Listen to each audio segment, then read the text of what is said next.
So I agree with John's assessment. I said this wasn't political, guys. Cut out the death threats to John and his wife. There's absolutely no need for that.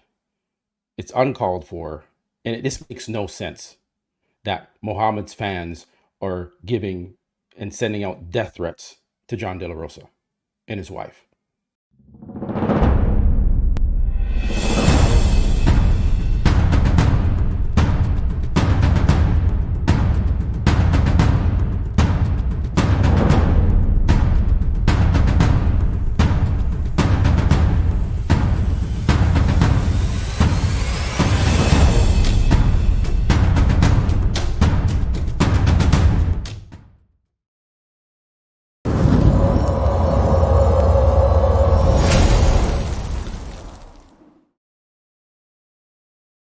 All right, guys, welcome back to another episode of Muscle Discord.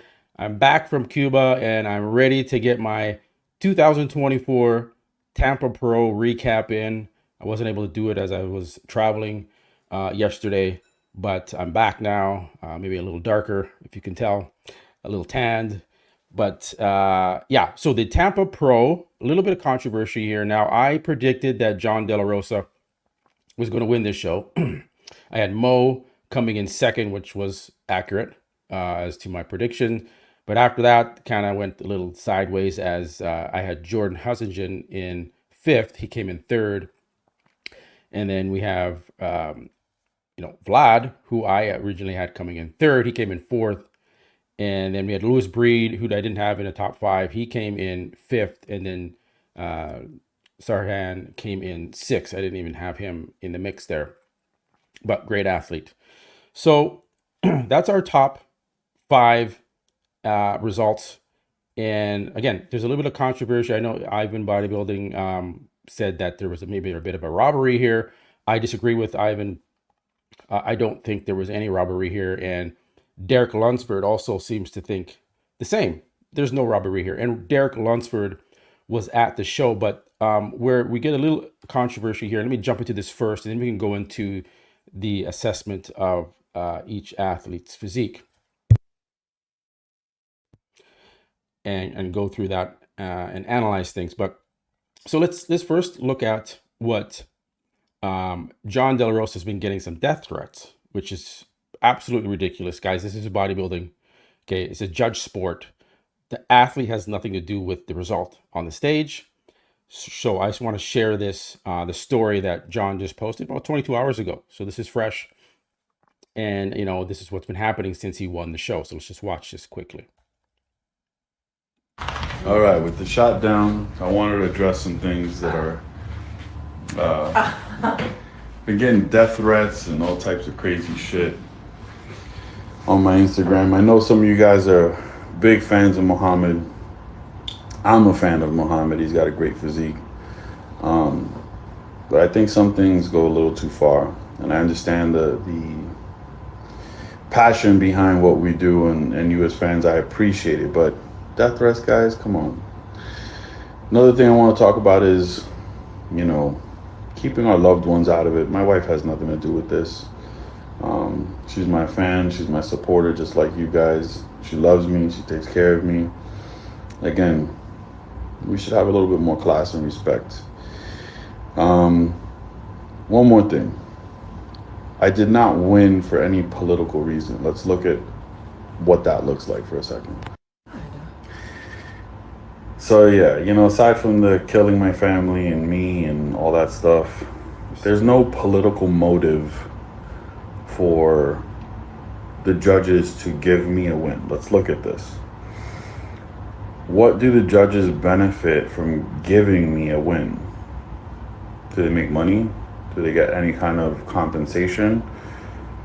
I don't sell extra tickets. I'm not a Ramy or a Chris Bumstead where it's going to make a difference in ticket sales for them. They're going to sell some tickets for my family, the 20 people that will show up. And maybe some of my fans will too, but it's definitely not something that's going to make or break the Olympia. So why would they feel politically motivated to get me to the Olympia?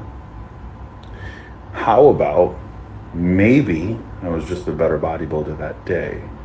Yeah, I agree with John's assessment.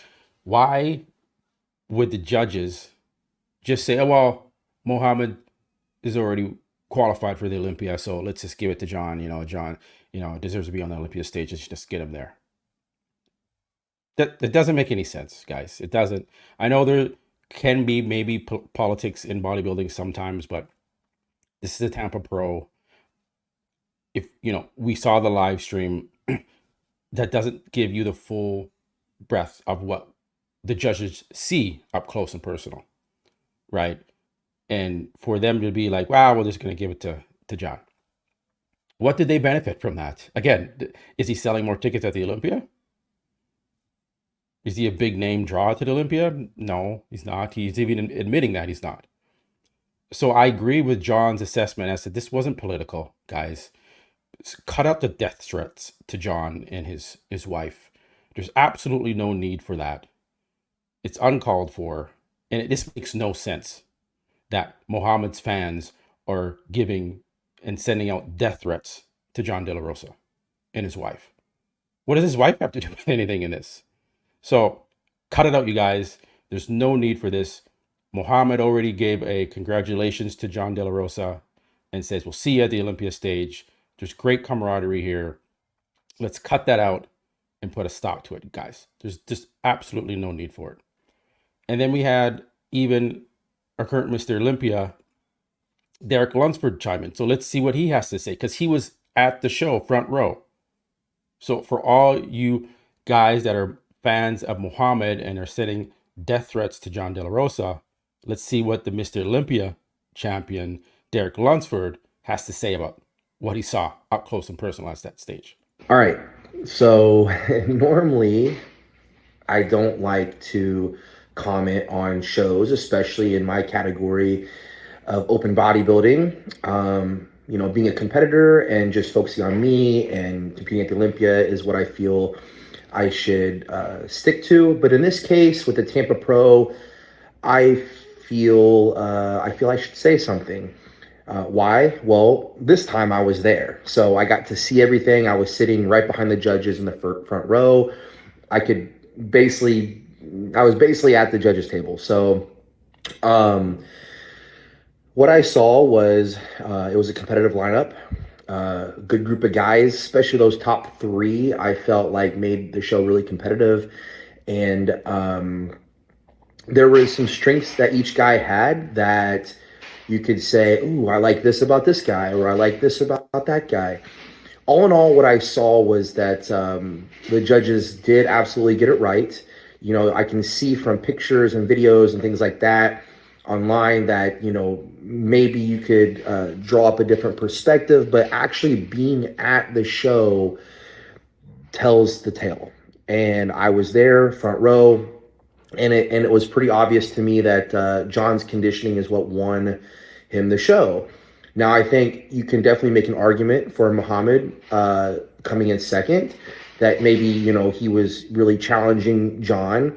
But all in all, this is the same thing I actually told Mohammed in person yesterday when I dropped off some food to him. He got stuck at the airport and didn't have food. So with the storm here in Florida, a lot of flights got canceled, so I want to make sure to take care of him. That's besides the point. When I went and talked to him, he asked me what I thought, and I said, look, developmentally, you can definitely bring up your back in the off season, but I said between now and the Olympia, or even this past show, I think it was a conditioning factor. I think that bringing a little bit sharper conditioning, you could have won the show, but that's where Jon edged you out. So yeah, so kudos to Derek Lunsford for chiming in on this. He doesn't have to do this. He's the Mr. Olympia.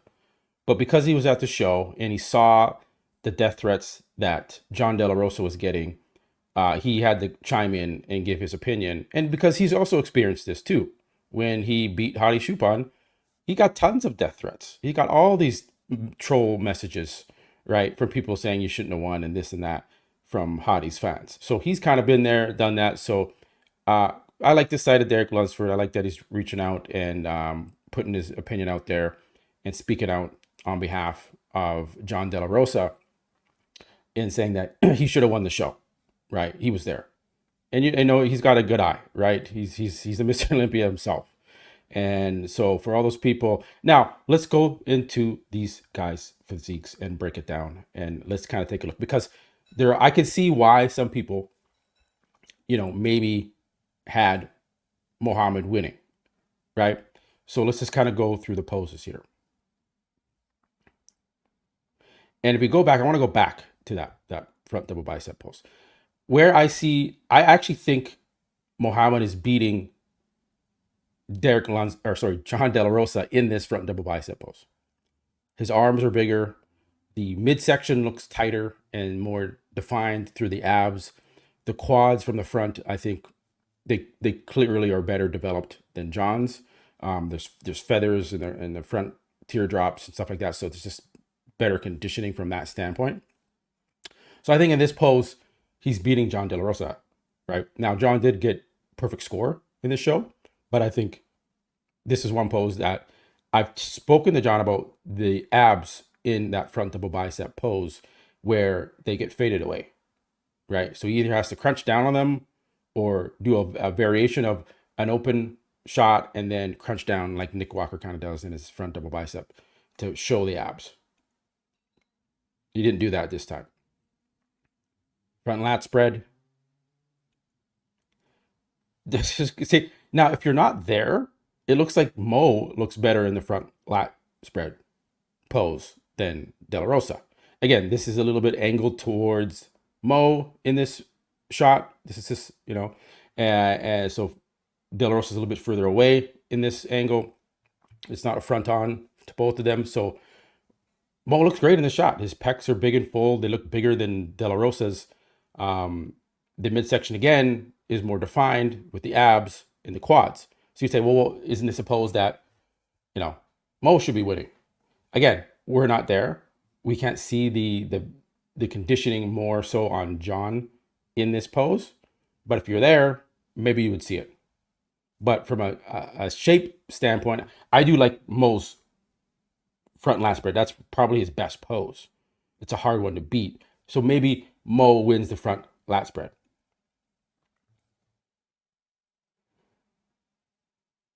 All right, side chest. And you can see the conditioning on Jon here. This is where the conditioning starts to shine through. This is what Derek Lunsford was alluding to, that, right? Jon's conditioning edged him out. So you can see in the obliques, you can see in the side chest, the cuts are there.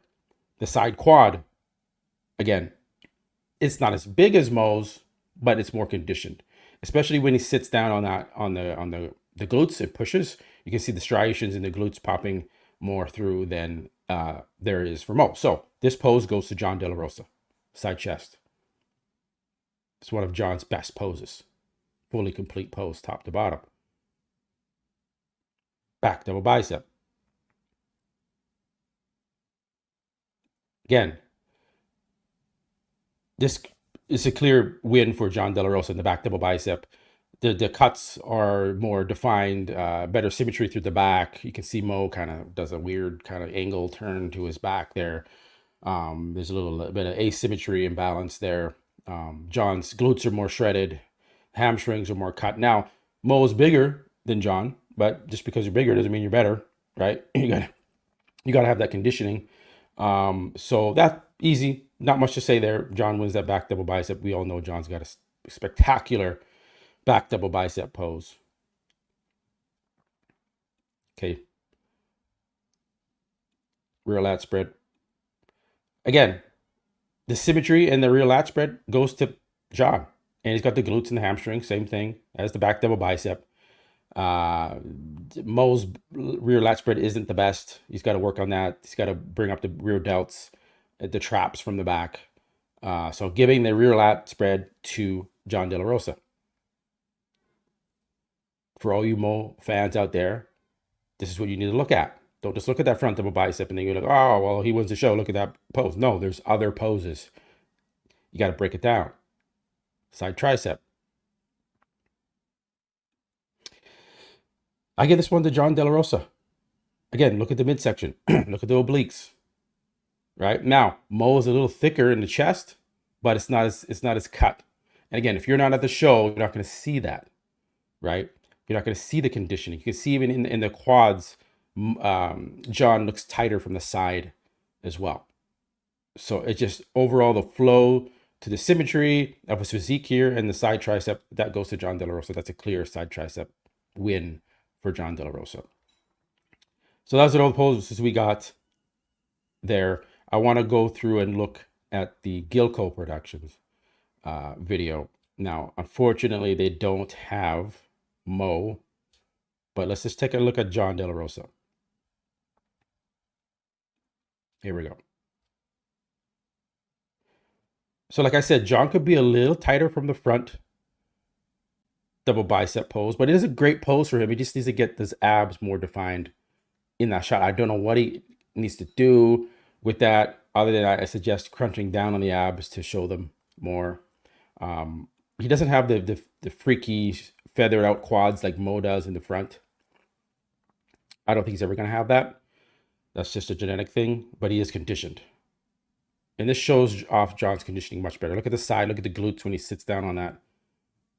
Great side chest posed. Obliques. He is in very, very good shape here. Side tricep. Great pose. Poses that he's beating Muhammad in. Look at that. Look at that's crazy when he raises his arm there. Look at that back double bicep pose. Very, very good condition. Christmas tree is in. Very dry. Rear lat spread. Another great pose for Jon De La Rosa. And we didn't get to see the ab comparisons between him and Mo, but his abs are very, very tight and in shape. Most muscular. Another great shot. He was top to bottom, looked spectacular. Now, while we're here, let's look at Jordan Hutchinson. Again, I talked to Jordan, I think the day before the show, and was pumping him up. He looks great. I said he was going to be in the top 5. He definitely was in the top 5. He did better than I expected, but I knew there was a chance for him to potentially move up. He reminds me a little like Branch Warren in the making. So good. And the thing about Jordan too is he said he just want to have fun up there. Just want to have fun. He did the work. He's in shape. Look at the glutes and hamstrings. Great. And he's just getting started in the pro league, guys. Right? So great athlete. Great symmetry already. Great body parts. Just needs to keep doing what he's doing. Put on size slowly so he can maintain that waist. And he can slowly move up in the ranks. But this guy's in the mix now. He's made a name for himself in the pro league. It's a great job for Jordan Hutchinson coming in 3rd place at a tough show. Tampa Pro brought it. The conditioning is on point. Just a great overall physique for Jordan Hutchinson.